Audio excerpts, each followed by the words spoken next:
Hello everyone, and welcome to week 2 of IT 344. I hope you enjoyed your assignment last week and learned some things. I learned some things by looking at your guys' discussion posts, and I'm excited to hopefully continue some of these themes that we've been talking about all the way through the quarter. And I hope you are too. So this week we are going to learn about note-taking apps and how to teach a note-taking app.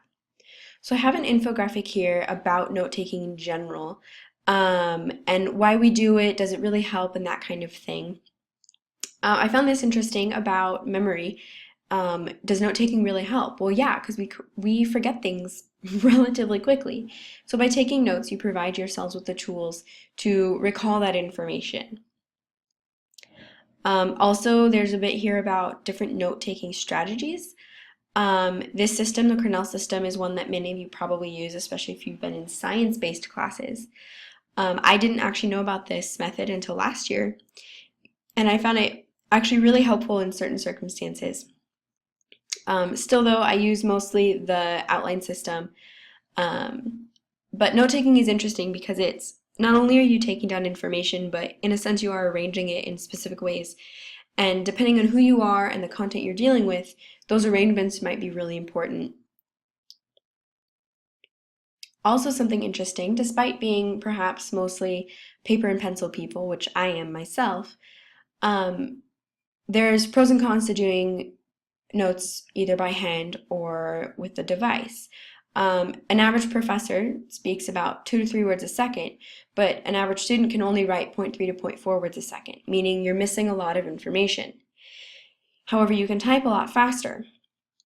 Now, when taking notes, it does kind of depend on, there's a benefit to doing it by hand, and that is your brain is sorting through and picking out the important information, and that's what you write down. But in the process, you're losing focus on what they're saying currently while you're trying to write. So there's pros and cons, and everyone chooses the one that works with them. And that's, I think, a great thing about note-taking, is there's no right way to do it specifically.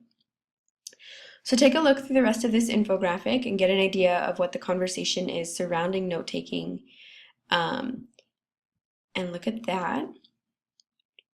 Here's a video about different methods of note-taking. It was done by a college student. It's kind of funny. And it just explains and breaks down the different strategies for note-taking. So take a look at that as well. Okay, note-taking, archiving, and cloud apps.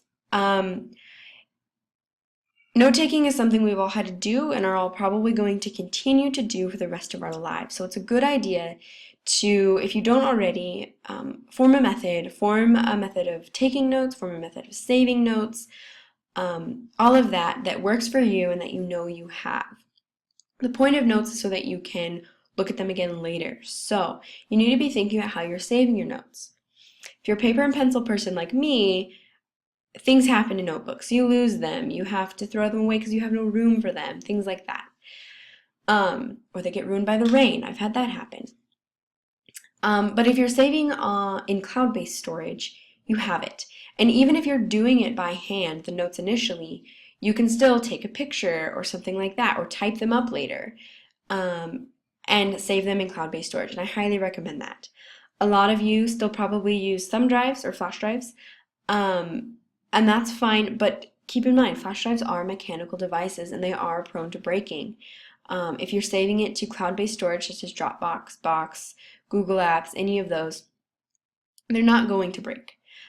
Here are some more examples: Evernote, Microsoft OneNote, and Simple Note. I recommend taking a look at these and even setting one up if you haven't already.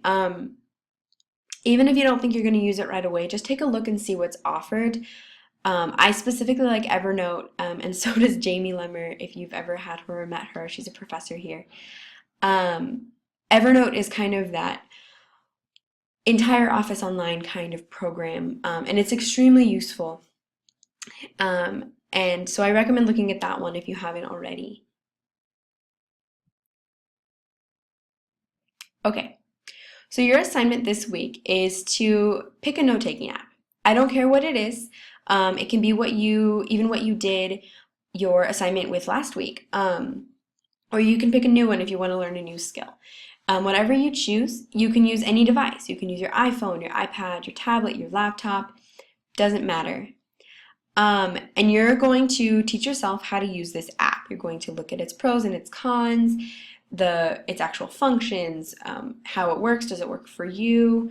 You're just going to learn how to use it in general. Then you are going to teach us how to use it. You can do this in two ways. You can either do a quick tips handout in Microsoft Word or a screencast, which is essentially what you're watching right now. It does not matter which one you choose.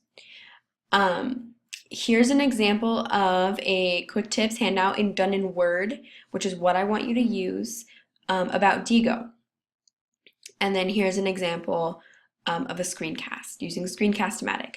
Screencastomatic is what I use to make these vodcasts, and it's free for up to 15 minutes. You can have a 15-minute vodcast and you won't have to pay anything. And then you can upload it to YouTube or save it to your computer or however you want to do it.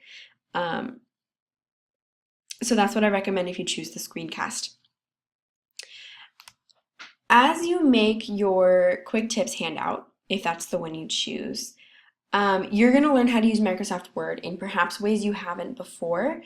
A lot of people use Word pretty much only for typing papers, and that's a great use of it, but Word can do so much. So you're going to learn how to manipulate images, manipulate text boxes, and insert graphics and saving your document as a PDF. And those instructions are all right here, or those specifications, sorry. You're also going to need to take screenshots. One important thing about this is we have to be able to see what you're talking about. Just giving us step-by-step instructions isn't going to be very productive either for us as a class or for your students if you ever choose to do this for your students. So you're going to have to learn how to take screenshots on whatever device you choose to use. Also, I want you to use your research topic as your example. This is so that if you insert an image or something like that, it's not cats or something like that, that it's actually productive and relevant to what we're doing in this course. So please use your research topic as your example. Take a look at both of these examples to decide which one you want to use and the kinds of things you can do with each option, so that you can make your choice. After you have created your quick tips or your screencast, I want you to post it in this discussion. And then I want everyone to watch or read and respond to at least one classmate's post. Use this rubric to guide your comments. You don't have to give a score, but just this is what I'm looking for, and so look at this and use it to guide your comments and guide your constructive feedback. If you have any questions, issues with Word, issues with your screencast program, whatever you need help with, please ask me.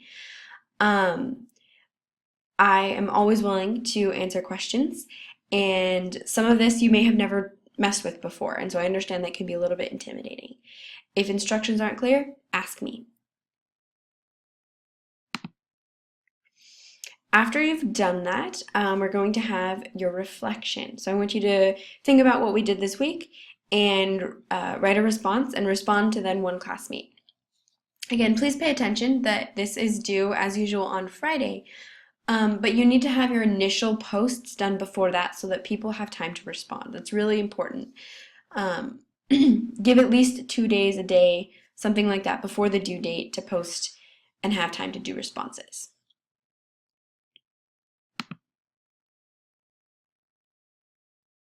Our wrap up for this week, we learned about different note-taking apps and taught each other how to use those apps with a screencast or a handout.